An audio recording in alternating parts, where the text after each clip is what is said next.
welcome to the second of 13 Lunar Conversations. We are celebrating the release of my album, 13 Lunar Meditations, Summoning the Witches, which came out last month. And since we can't tour this year, at least not in the way that we imagined, we're doing this monthly broadcast every new moon to talk to you about the album, about the music, about our inspirations, to share the music with you through animated videos, and to have some conversations with the many collaborators who've made this album with me and with my co-producer DB. DB will join us in a bit. She is still figuring out technical issues. So I would like to start by welcoming our two guests for tonight, Kathy Kennedy and Carol Sawyer. Kathy is... Hi, Kathy! Kathy is a singer and choral conductor and sound artist and just all-around phenomenal human being from Montreal.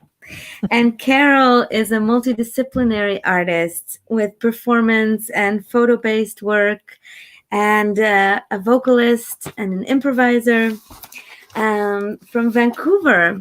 I'm so thrilled to have you both here today, and DB will join us shortly. DB is the missing link because I think she's the one who who connected us all initially. Yeah. She's the one who brought so many people together. It's what she does. That's the truth. And I'll just say a few words about DB before she gets here. Good. So DB. She is the co-producer of this album and the conductor of Choeur Luna, which stems from her work with Voiceover Mind Choir, which Carol's very much involved with in Vancouver. Basically, she creates improvisers choirs, and along with a bunch of other people like Christine Duncan and other people who work in similar spheres, she's created a language of conduction that she uses to really spontaneously compose with the choir. And we've all collaborated with her on different things over the years, and have been inspired by her very profound work. And I'll just second that. DB Boyko has been the champion of so many independent female and many other kinds of artists, but she was the same for me at an early point in my career, and she just does so much for artists. She really does. Yeah. Yeah. As a curator and as a musician herself. Yeah. So before we go further, I just want to set up this conversation. It's a very special one for me. We're going to focus around the second track on the album, which is actually one that doesn't involve the choir. But I wanted to bring you two into the conversation because I feel like your aesthetics and your own individual work as musicians and artists resonates with the way that this poem that I composed describes the world. So I wanted to kind of, have a conversation around those ideas with you two. This is the only song on the album that's not sung in English primarily. There are many languages in the album, but this is the only one that's sung entirely in another language, in Hebrew. And it was chosen by my mother. So it's a special one for me. So maybe before we do anything else, maybe I'll just read the poem for you guys so you can hear it in English, my translation of it. And we'll take it from there. So the poem is called Yare'ah, which means moon. There are, just to preface it, there are a few names to the moon in Hebrew, and some of them are masculine and some of them are feminine. So like French, it's a gendered language. And the moon is one of those objects that holds both genders, as does God. Cool. Yeah. So even an ancient vision has its moment of birth. A birdless sky, foreign and fortified. In the moonlit night, facing your window, a city dipped in crickets' cries. And as you see the road still gazing at the wanderer and the moon on the pine's pike, you say, "My lord, are all these still existing? Is it permitted to ask of their well-being?" From their lakes, the waters observe us, the tree silenced, wearing red jewels.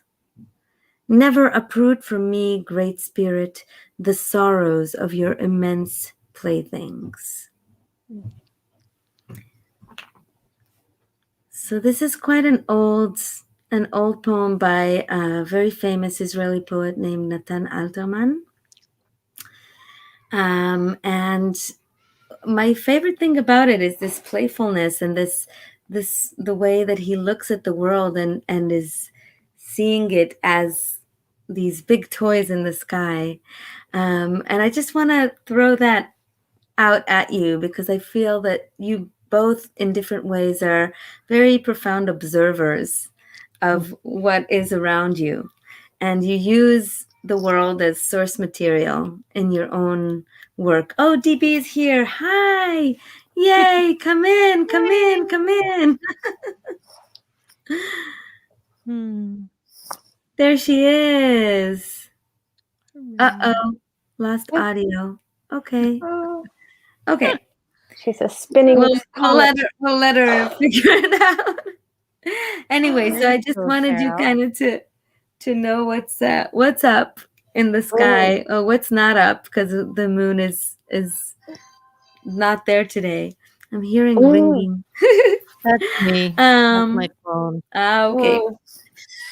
So before we do anything, shall we revisit the big howl from the middle of last month? Ooh.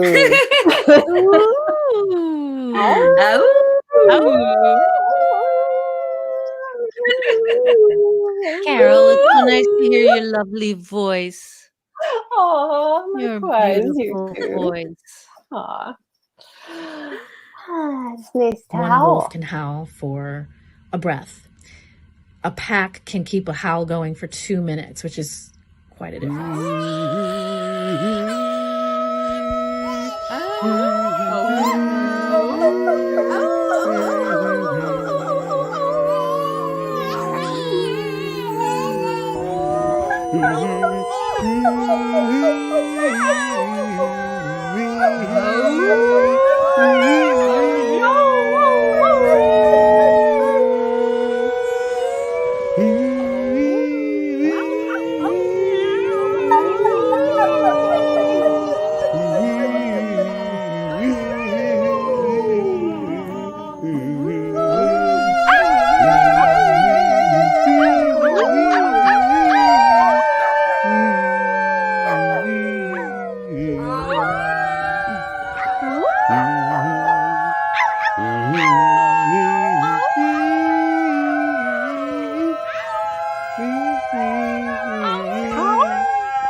Carol, you're ending the whole thing there.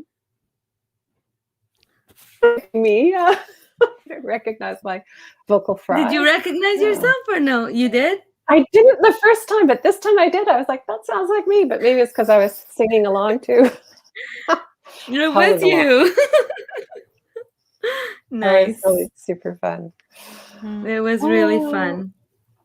So we're stepping out of the wolf moon. It was so fun to see all those little comments. People are howling on comment with us. Yeah, everybody needs to howl right about now. Oh my gosh, totally. Every day if we can. Daily owl. Yeah. Oh, Vocalize. good. Yeah, we could just have like a daily appointment to howl. 10 minutes. Yeah. Like, no talk. Come Put in, it howl, in the calendar. go back out. Yeah. Oh, DB's coming. Oh, good. Okay. Yay. The Yeah, rolling. that is good. Rolling. Okay. Like a swirling mass of energy. Yeah. So I wanted to give a shout out because we see at the end of the video, of course, we see Kathy and so many people who were part of this huge howl. And right at the end of it is Katie Bull's wonderful class. And Katie's been doing these Wednesday evening Feldenkrais classes. It's beyond Feldenkrais. It's really her own method, whole body voice method. And it's been incredible to study with Katie. And Katie is actually also part of the Vocal Intensive family. She recently taught a workshop at the Vocal Intensive, which is coming up in April. If you guys, Laura, maybe you can pop the Vocal Intensive thingo on. Highly recommended. Thank you. Can they still hear me now? Yes? No? Yeah. We're still learning the technology here. I think we're doing great. I think Laura's doing great. So it's coming up April 9th through 11th. And this time, actually, I wanted to bring it up in this session because it has so much to do. Oh, DB is with us. Yay! Hi, Deeps. Sorry, it's very noisy where I am. Where are you, Okay. DB? I won't explain. Nice to see you. It's good to have you. Everybody's yelling. However you can be there. Oh, no. Boy. Sounds like fun. There's no yelling in Quebec at all. It's too cold to yell. That's true. Our cold breath here comes for out yelling. as a cloud, of COVID-y. A COVID cloud, frozen. Oh, good. So I'll just finish the thought and then we can move on from this. I think you should. I wanted to talk a little about the intensive because it has to do so much with what we're going to be talking about today, which is also about ancestry and playfulness. And this specific intensive that's coming up is going to have a lot to do with digging into our work with our ancestors, with our heritage, with our personal heritage, which I feel this project is very much about. Wow, DB, there's lots of noise coming from there. And I don't know that you can hear us. I think even has headphones. It might improve the situation a bit. Deeps, I feel like we should let you do this another time because it feels like it's a little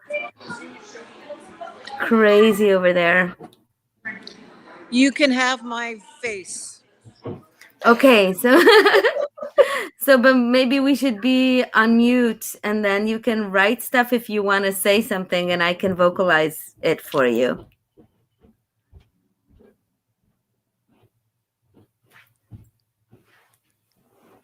Okay. All right.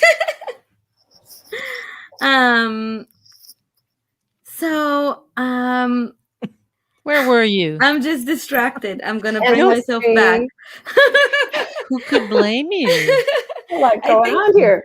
I think we Take a should watch breath. Birdie's month in preview to get zoomed in to what's to come. So tonight's the new moon, and we're walking into it. Let's see what's ahead. Birdie.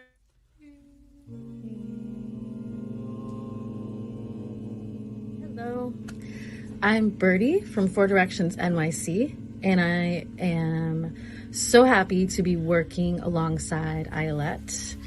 I contributed some lyrics to this album, and I'm really happy to be sharing my knowledge and wisdom on astrology and Native American mythology every month as it applies and pertains to what's happening. I run a collective called Four Directions NYC, and it's based on the Native American medicine wheel and medicine walk and the power of each direction on Earth. We do Zoom classes, we do sessions, personal sessions of all kinds of different things, including Reiki and acupuncture.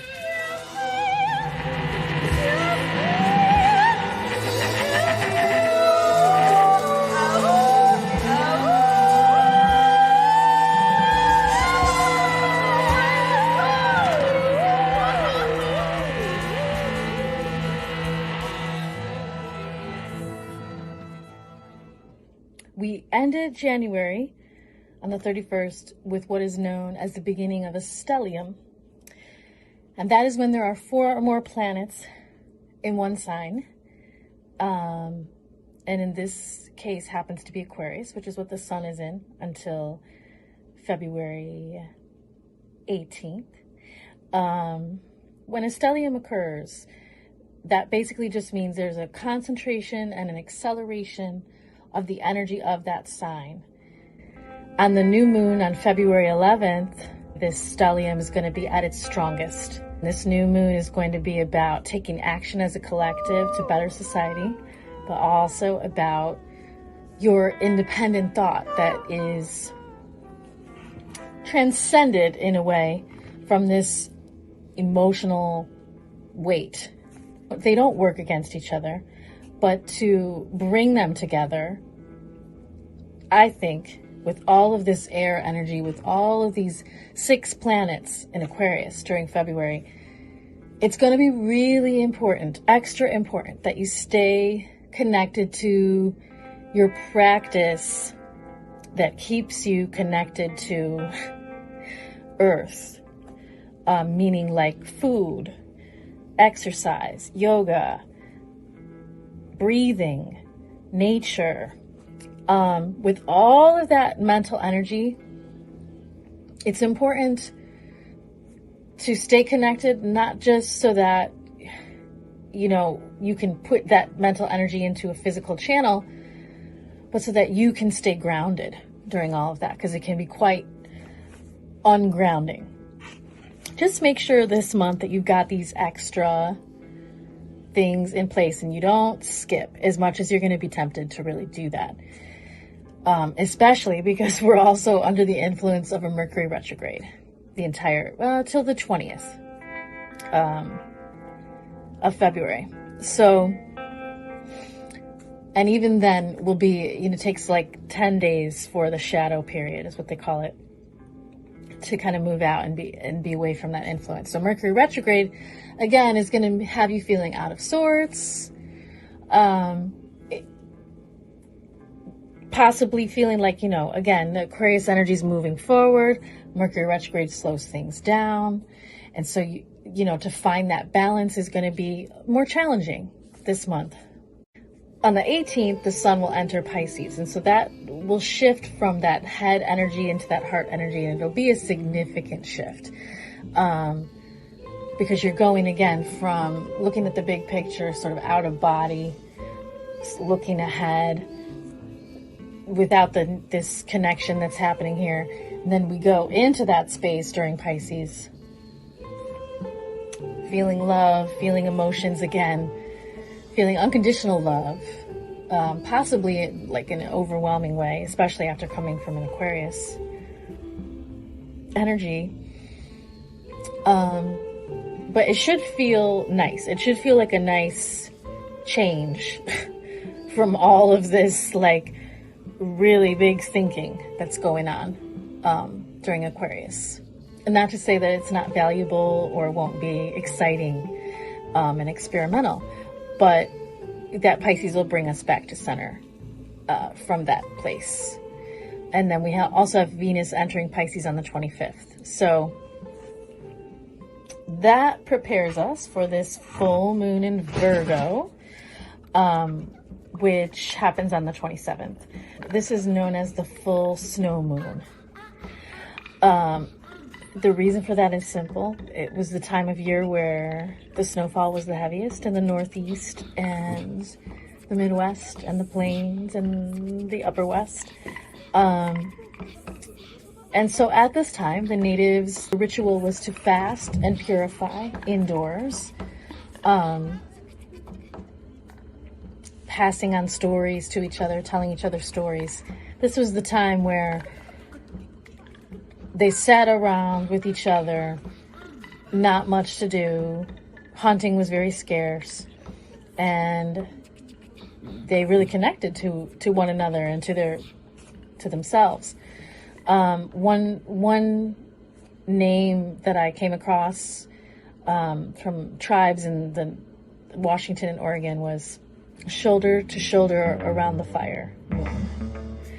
And I thought that that very much captures the energy of this moon, the vibe of this moon. Again, especially because we're going to be in Pisces by the time this moon comes along. So the feeling will be like you want to be together. You want to be surrounded by this loving energy huddled up by the fire.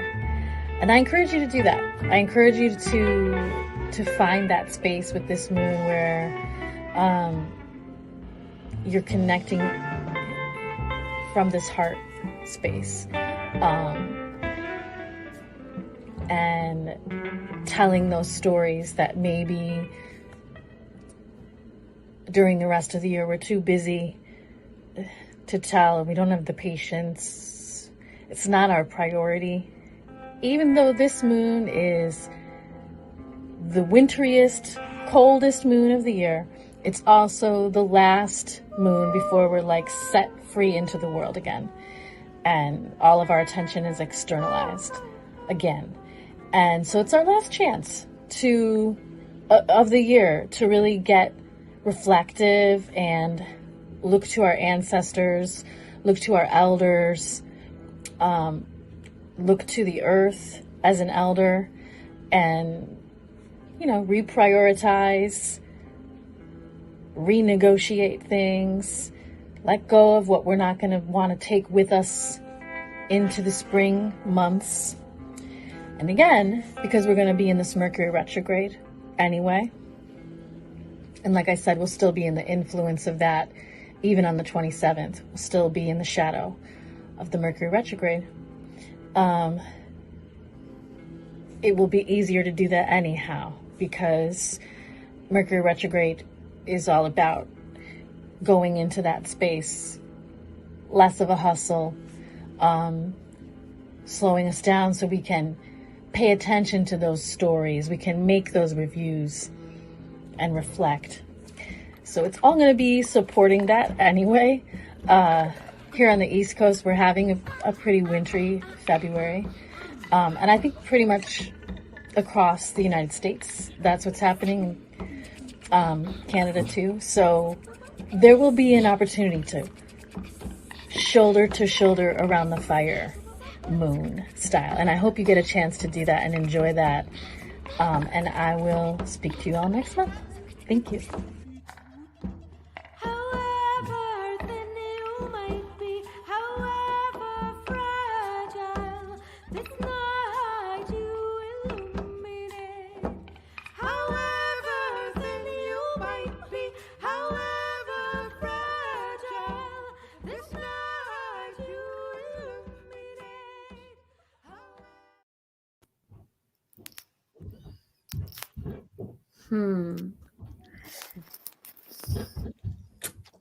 Yay. Yay. I think the Mercury in retrograde is really playing with us tonight.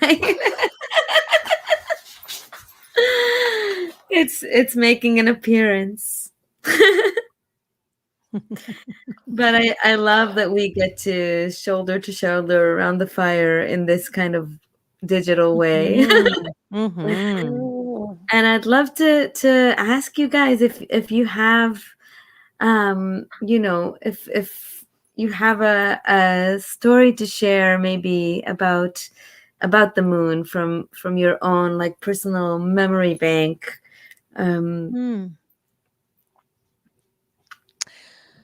Well, shall I start? Do it. It's not so much a moon, but it's about the tide, and which is connected to the moon, I believe, infinitely. And well, I don't know, Carol, if I met you through DB Boyko. It might be through Jay Saloon, but I think it was DB, because I can't even remember how long ago it is we met. Long time. It's a while. Yeah. But before I met Jace, for sure. Okay. Interesting. Yeah. So we share this. We're on 2 different ocean coasts, and I grew up on the ocean. My house where I grew up was, just slightly up the hill from the ocean. And I know that you were interested in asking me about deep listening, and some of my most poignant childhood memories were hearing the tide from my bedroom window, because I spent every single day of my childhood on the beach at some point, and that kind of living connected to so close, everything depended on the tide. And so a lot of my visual it's not visual, I guess it's auditory imagination and memories are about where the tide was, and I could hear that. So wow.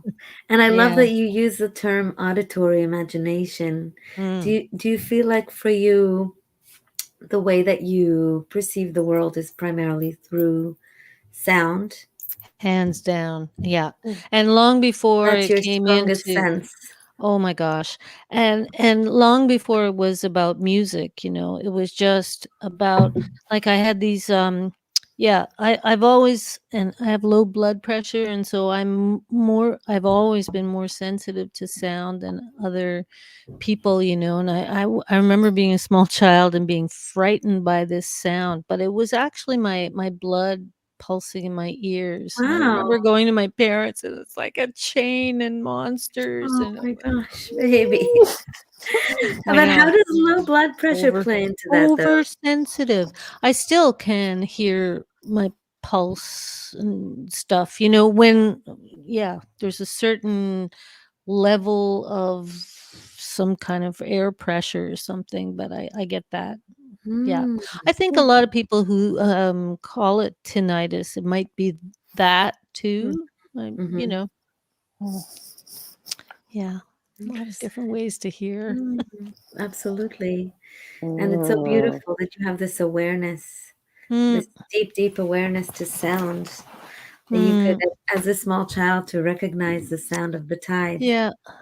But the tide, is everything about the moon, and they were intrinsically connected. And many other parts of my life were dependent upon that cycle. I now recognize. In what way? Oh, well, the geography of where I grew up, there's a lot of marsh land, like Which the is in East Coast. Quebec, right? Yeah, it's in Gaspésie, which is technically the Maritimes, and probably all of your listeners all over the globe may have heard of the Bay of Fundy tides, and how within one day you can have an expanse of land of maybe half a mile that will be that will be underwater for half the day. And it just comes up and back. And the gas bay is like that. So, are you going to go here or there? Depends on the tide. Wow. And I remember my lifestyle being around that. Can we go there? Depends on the tide. And that was that was our saying all the time. Depends on the tide. Wow. So it was really like a real at the heart of your existence. Yeah, serious embodiment. Incredible. And you're still well, right now you're in Montreal. Yeah. But you still go out there a lot. You're still there a lot. My heart will always be there. Mhm. And that's one thing, that the pandemic has really changed for people, the ability to hear, especially here in lockdown. My favorite thing was to go on my balcony and listen at 10 to 8, 5 to 8, and you'd hear all these footsteps, hearing footsteps in the city. How remarkable. It is. And you hear a lot more of just So everything. much more. And as a result, I've heard other people talk about how the city birds, are mating like wild right now because they can hear each other so much more. And there's just so many more dating and mating opportunities. There's going to be a baby boom.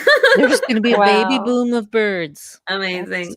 I really noticed that in the spring or last spring. Because Really? there was no airplanes. Like I live in Vancouver, and there's tons of airplanes always circling overhead, waiting to land or taking off. And then suddenly there were no airplanes, and I was hearing songbirds way, blocks away. It was so the sense of how sound traveled. And I live very close to a big area where there's a lot of food wholesalers, and they were kind of quiet for the first week, and it was just birds. Incredible.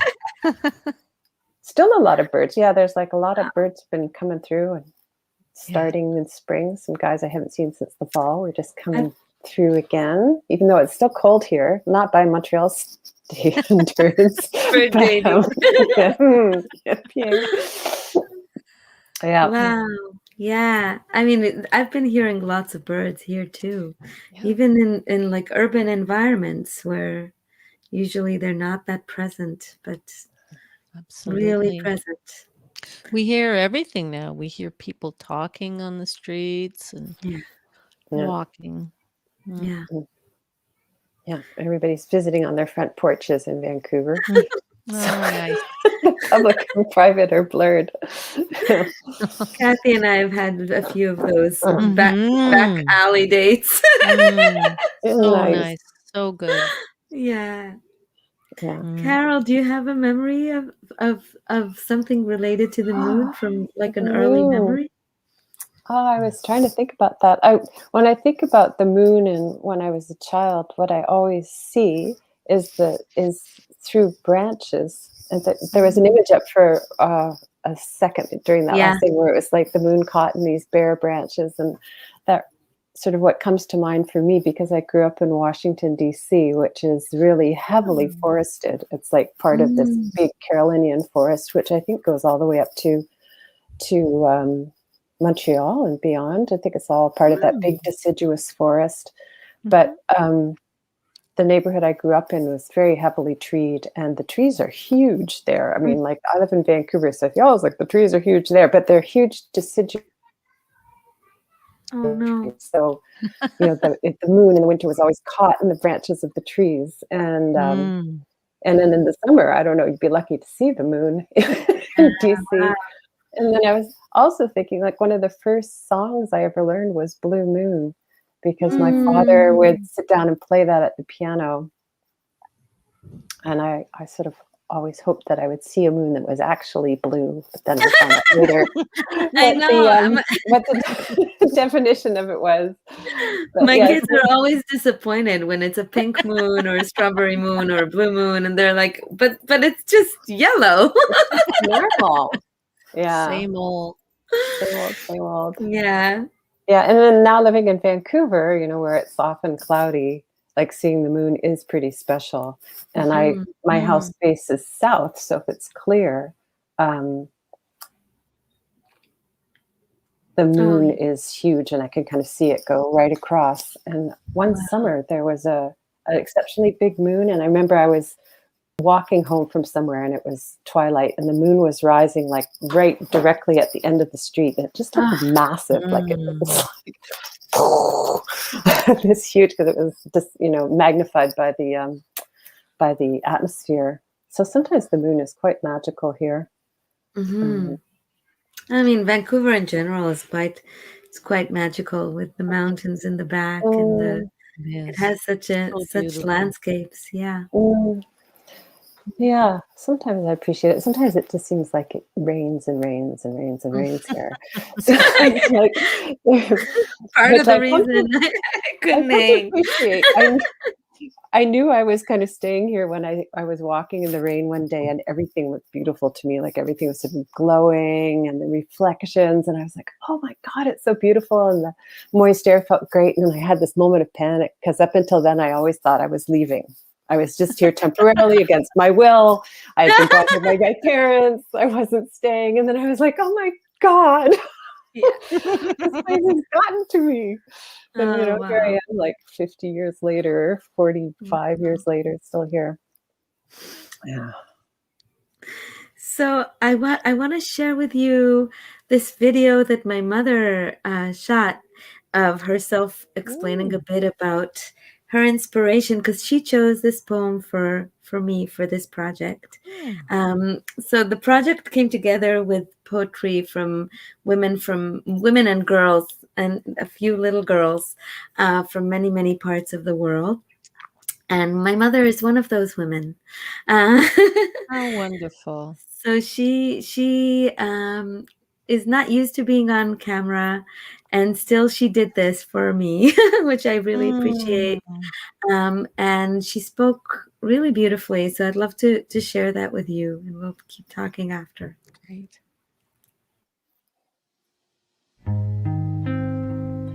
القمر برصة، القمر فريدة، القمر دايمة، القمر كريمة، القمر نعيمة.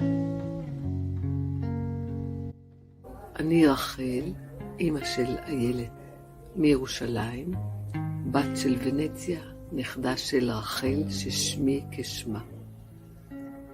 כולן מירושלים. ביקשת, איילת, שאני אספר על הבחירה שלי את השיר ירח של נתן אלתרמן, ואולי הכי פשוט להתחיל כמו שהשיר מתחיל. גם למראה ישן יש רגע של הולדת, והרגע של הולדת של המראה של הירח בשבילי היה כשהייתי ילדה קטנה, 5 עד 7, לא יותר. גרנו באזור מאה שערים בירושלים, סמוך בבית קטן, דירה קטנה, שם נולדנו אני ושלושת אחי. גרנו סמוך מאוד לדירתה של הסבתא שלנו, סבתא רבא שלך, ששמה כשמי, שמי כשמה, רחל, שגרה לבד, ולכן כדי להנעים את שעותיה, ובדיעבד גם להנעים את שעותיי, הייתי מבלה המון שעות אצלה, וגם לפעמים הייתי ישנה אצלה בדירת החדר הקטנה ברחוב עמוס, מעבר לכביש. אם תחשבי על זה, זו הייתה תקופה בלי טלוויזיה, היא גם לא ידעה קרוא וכתוב, גם אני עדיין לא ידעתי. הכל היה, אבל היא הייתה מספרת סיפורים מופלאה, בעיקר סיפורי אגדות, סיפורי צדיקים, סיפורים גם על חייה, על מאורעות חייה. ובין השאר, אחד מהחוויות החזקות שיש לי מהתקופה הזו, שהייתה מראה לי את העולם. את האדמה על יד הבית, את העץ שצמח ליד הבית שלה, ואחד המופעים, ממש מופע, ככה אני זוכרת את זה, כשהירח היה במילואו, היינו יושבות שתינו בחצר הקטנה ליד דירת החדר הקטנה ברחוב עמוס, והיא הייתה אומרת לי בלדינו, שלא בדיוק הבנתי, אבל היא הייתה מסבירה, שאני אתבונן בקרא די יוסף, את הפנים של יוסף הצדיק, כפי שמתגלים בתוך הירח. ואני זוכרת דקות ממושכות, היינו מתבוננות ביחד בירח, וכמובן בגלל מה שהיא אמרה, התגלו לי הפנים של יוסף בתוך הכתמים של הירח, והסיפורים על יוסף הצדיק שהיא הייתה מספרת לי, התחברו למופע של העולם, מופע של הירח, כמין תיאטרון של אלוהים. זה הרגע של הולדת של המראה הישן הזה של הירח במילואו בחצר של סבתא שלי. וכשהגעתי לתיכון, ובשיעור ספרות הראשון שהיה לי, או חוג ספרות, פתאום שלפה המורה את השיר הזה המדהים של אלתרמן, והתיאור שהוא מתאר בשיר הזה, את המופע של הירח כמופע של העולם. בלילה הסהור מול חלונך עומדת עיר טבולה בבכי הצרצרים. כלומר, העיר כולה ניבטת מבט לחלון הסהור, חלון שיש בו סהר, שיש בו ירח. והוא מתאר את הירח כמי שעומד על כידון הברוש. כלומר, מין תיאור פלסטי כזה של העולם כולו שניבט מעבר לחלון האנושי, והמילים המסיימות של השיר, לעד לא תעקר ממני אלוהיך, אלוהינו, תוגת צעצועיך הגדולים. כלומר, הירח, הברוש, הם הצעצועים הגדולים של אלוהים, הם חלק מצעצועי העולם, ויש בהם תוגה. זה חלק מהרעיונות של אלתרמן, בקשר למקומו של האדם בעולם. העולם נוכח אצלו בשיר, הוא נוכח בצורה ויזואלית. כידון של ברוש שעליו ירח, ויחד עם זאת יש בזה הרבה עצב של קיומי של האדם מול העולם, מול צעצועיו של אלוהים שקיים או לא קיים.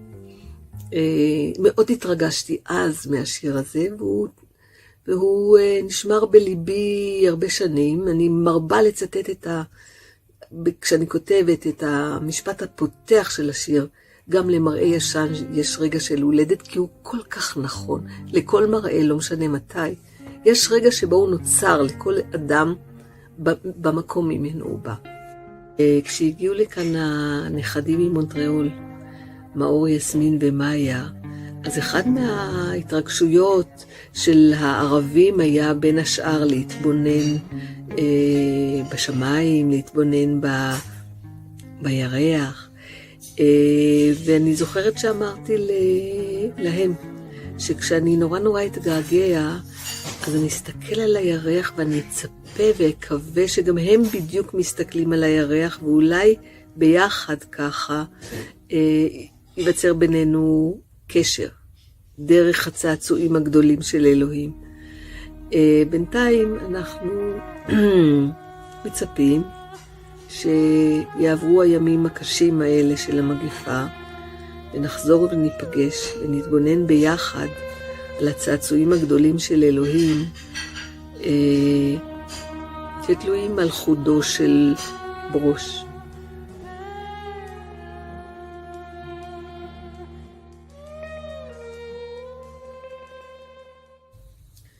ירח, נתן אלתרמן. גם למראה נושן יש רגע של הולדת. שמיים בלי ציפור, זרים ומבוצרים. בלילה הסהור מול חלונך עומדת עיר טבולה בבכי הצרצרים. ובעודך כי דרך עוד צופה אל הלך, והירח על כידון הברוש. אתה אומר, אלי, העוד ישנם כל אלה? העוד מותר בלחש בשלומם לדרוש? מאגמיהם המים ניבטים אלינו, שוקט העץ בעוד הם עגילים. לעד לא תעקר ממני, אלוהינו, תוגת צעצועיך הגדולים. ירח משמח. ירח צוחק. ירח מבולבל קצת. ירח קצת עושה שטויות, אבל לא נורא.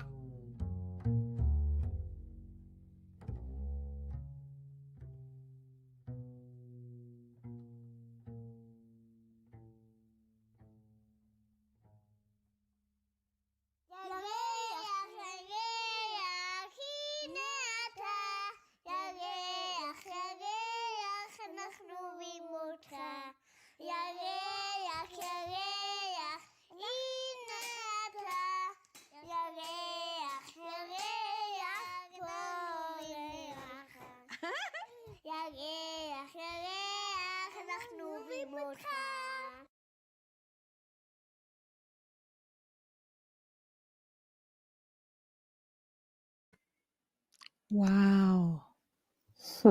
How beautiful. Yeah, beautiful. Beautiful to hear the texture of her voice and the language. Mhm. Yeah. What a beautiful story.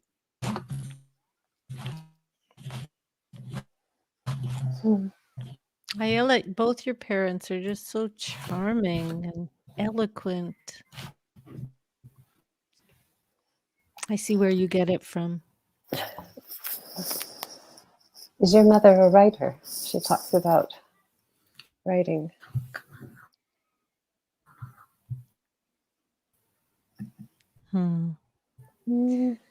Yeah, Carol, you and I are going to just take over while Ayelet. We're going to comment on difficulties. Yeah, but we're really happy. Muted. We're really proud to be here, aren't we, Carol? Such a beautiful, we're just beautiful basking project, in that. Ayelet. Yeah. Wow. And we've got all of our miss friends in song, so Lana Turner, much right now. Susanna Hood, Yeah, Payang, YouTube Gill. the gang. Are you back? Am I back? I Is think this so, better? Yep. Yeah. Oh my Baby, God. you're back, honey. Didn't matter. We'd have he's got your back. Even if We're you were improvisers, so we're good. Carol and me were, yeah, we would. Oh my goodness. Yeah, she's not a professional writer. She was a lawyer for many years.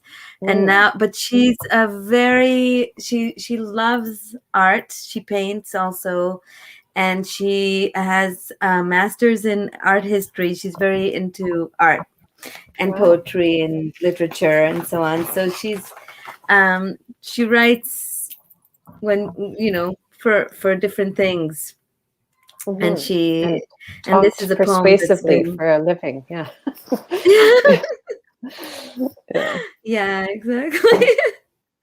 But I love the way that she, first of all, her description of my great grandmother was really moving to me, because I mean, hearing her talk about it, I realized that I've actually heard this story throughout my life. I've heard about the Cara de Yosef, the face of Joseph in the moon, but I never really heard her talk about it in this way, about her memory as a small child sitting with her grandmother in the backyard and looking at the moon, and it made me feel this resonance that I feel we as artists, as makers of things, have with other spheres of existence. And in some ways, like that grandmother with that 5-year-old who she was, they planted the seed for this music that I wrote decades later, because she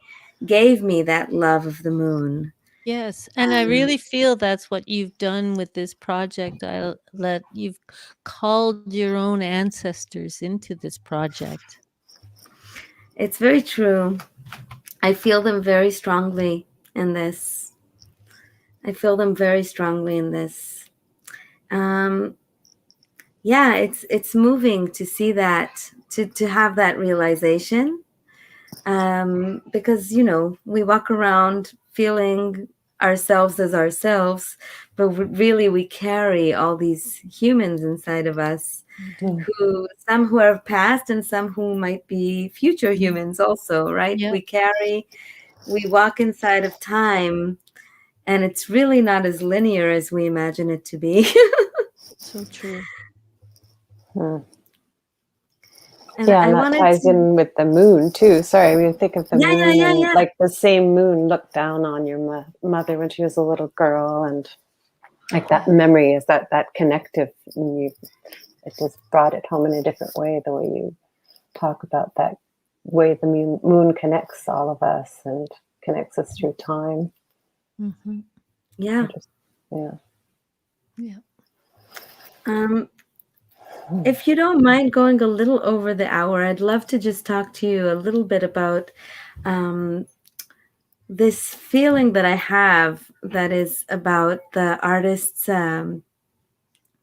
just looking at the world through the artist's lens, right? Through the creator lens. Because I'm reading this poem and he's seeing the same sights that everybody sees. He's seeing the pine tree and the moon above the pine tree. But just like Carol, like you were describing your early memory of the moon through the branches, I feel that artists many times, or like you were talking about the tides, Kathy, we have this special lens that I really appreciate, and I feel that can be adopted by people, even if it's not maybe their instinctive thing. But that way of looking at the world, where everything you see is source material, in a way. Everything you see can be an inspiration for something. Like walking on the street, and the most casual, the most mundane thing can suddenly can have a spark of magic or divine in it. And I wanted to kind of touch base with you on that and see, because I feel with both of you, in Carol, I don't know, Laura, if you can show Carol's photograph. There's a photograph that Carol sent us that would, I feel, exemplify that really nicely. It's not coming up. Maybe it'll come up. But anyways, but it's basically you standing in costume and playing with your shadow, right? Which is something that children do very naturally. Oh, here it is. Wait, maybe we'll disappear for a moment so they can see it.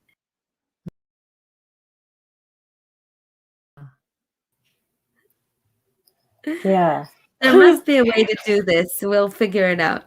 But that beautiful play with your shadow reminds me of the way that, a child's wonderment of the world. And I feel that a lot of people who make things in the world have that sense of wonder. And I wanted to hear a bit from you about how that sits with you. Yeah, I think so. I mean, because a lot of my work is based in looking, my visual artwork, because I'm a photographer and I work with photo and video. And so a lot of the work starts by just being pretty amazed by something I'm seeing.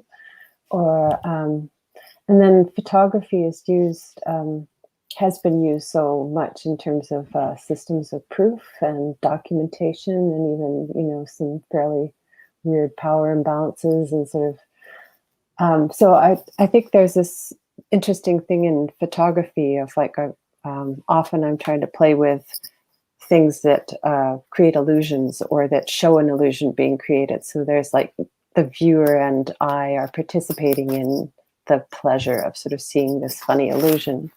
So that photograph you showed, I was just taking stuff that was around my studio, like out of the recycling box, and taping it to my body and making these shadows. And so like I looked like this sort of, recycle bin, but then the shadow had this coherence that was like kind of compelling.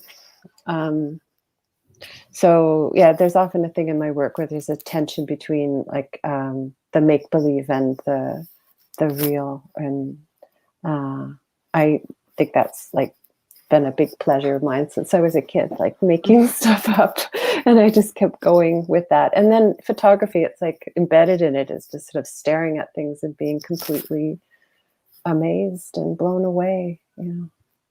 And that can happen with hearing things too, where you're on the subway and you hear a rhythm and it's just like, oh, I love that, you know. Or But you that's what I'm talking about, right? That's the artist's perspective, because to someone else it's just noise, and to you it's a rhythm. You hear it and you're like, oh yeah, I can groove out to this.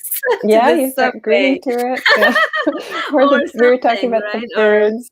Or, Yeah, so I think there's a way that like artists find a way to stay connected, and then to those kind of observances, and then they do something with it, because I think a lot of people don't choose to make stuff, but then, you know, those of us who do can't imagine not making stuff. So it just is part of who you are.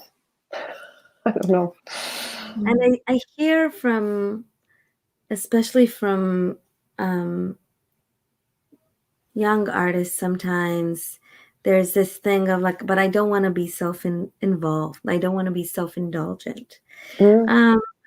Which I understand, but I think that part of it is, for me, I think that this is our job in the world, is to reflect these little magic moments inside the mundane, inside the regular. We can encapsulate them, like you said, like maybe other people also notice it, but the choice to actually make something from it and to dedicate real time into zooming into that play. Yeah. And then you're gifting that, you're reflecting that to other people. Yeah, and hopefully it's an invitation, like an invitation to play. But I also have taught some as well, and I feel like when I'm teaching, like one of the most important things I could do as a teacher is just give the student permission to believe in themselves and to have faith in the things that they love. And it can feel hard to give yourself permission, you know. They want to make work that's important, and sometimes they think this little thing is too personal, but it's like, you know, that's like this little thread, and you've got to trust it and follow it. And because I've often started work where I thought, oh, this is so stupid, nobody's going to care, you know. Then that there's usually like if something's tugging at you, then it's usually really reliable. Like I'm sure this idea of the moon was tugging at you and you followed it, right? And then look where it led you. So rich, this terrain. And also it's personal, yes, but also it's personal to so many. I mean, to every human, everybody lives under this moon. So things that feel personal to us are many times also a reflection of someone else's personal. Universal. Yeah. So our opening the door to our personal introspection allows another person to open their own door. So I don't see it as self-indulgent when we allow ourselves to play. Yeah, I think it's a really necessary part of every human being's life. And, you know, those of us who do art full time, I mean, organizing our play into something specific is really, you know, what we do as artists. But I think that playfulness and that state of mind is really, it's not only for artists. Everybody is completely entitled to that place. Yes. And it is there for all of us. Like the whole creative world, we simply have to close our eyes and allow ourselves to dream. And every single one of us has the entire universe available to us. I love that. Absolutely. So let's see the video of the song. And then I think we're just about at the hour, even a bit over, but Yeah. I would love to share the song with you after you've heard it spoken about so much. So this is a video by Serge with art by Sarit Evrani, to words by Natan Alterman, and my music chosen by my mother. Yay. Yay. Ting kung kung kering kung kung tin tum pin tum pang kung pong kere ka tum pa pa pang kung pong pare kung pong ting kung pang kung pong piri tu tu re pa גם למראה נושן יש רגע של הולדת שמיים בלי ציפור פצורים ומבוצרים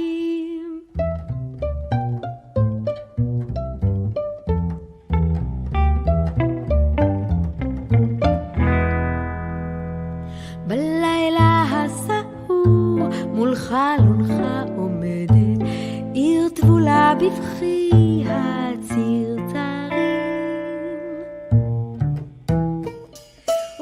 אותך כדרך עוד סופה אל הלך והירח על כידון הברוש אתה אומר אלי העוד ישנם כל אלה העוד מותר בלחש בשלומם לדרוש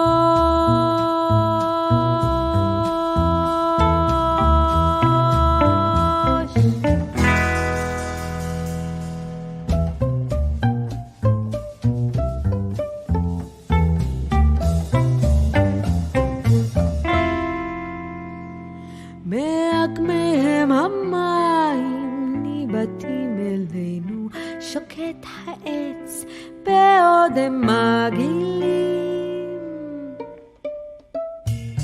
לעד לא תעקר ממני אלוהינו תוגת צעצועיך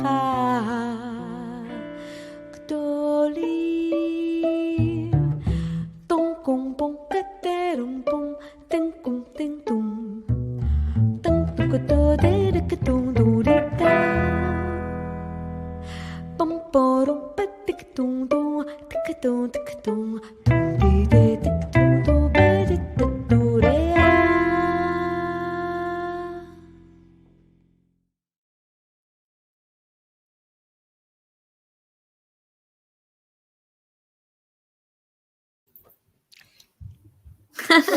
Bravo. It's beautiful. Yay. So beautiful. Thank you. I think Sarit's work with the art has been so incredible. And you know, the way that these beautiful animators from Surge in England, who I've never met, but they take this art and they just play with it in this beautiful way. So I'm really thankful for that. Gorgeous. Congratulations. It's amazing. Yeah. Thank you. And thank you, Kathy and Carol, for being with me today. And I really wish DB was with us. Thank you, Sean. Thank you so much. Yay, Susanna. Yay. This room full of friends. Look at this. Yeah. Fun to see people pop in on the screen. Fine people. Yay.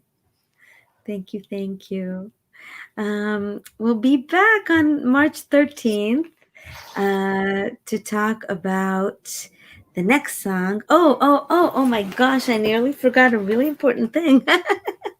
So March 13th is, we're going to be talking about Mond, and we're going to actually, there's not going to be a new video. There's going to be a video from the studio showing DB's work with Jay and with the choir. I'm in the middle of something spooky. My daughter is coming down the stairs because Mercury. I'm in the middle. Can you go? Bye. אבל עכשיו אני באמצע. Hello, Maya. Bye. ביי. אחר כך אני באמצע. לכי. ביי. I love you. ביי. Mercury. Thank you, Mercury. I need to. Okay, so I'm gonna say. Okay, can you want to sit on my lap? Okay. So it's apropos what we're talking about. There you go. So in April, we will be doing one of these about Venus and the Moon, which is a song that was written by a child, by an 8-year-old. Okay, bye-bye, you need to go. Bye-bye, Mayula. אני באמצע. ביי, אהובה. אוקיי, זה ממש לא מתאים, חמודה.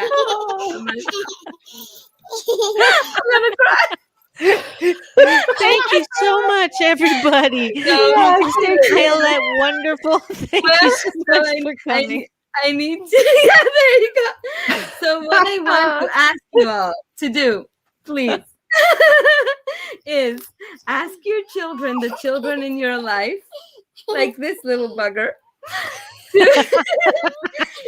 to draw for me drawings about Venus and the Moon based on the song Venus and the Moon, which you can hear on Bandcamp or on any of your favorite streaming platforms.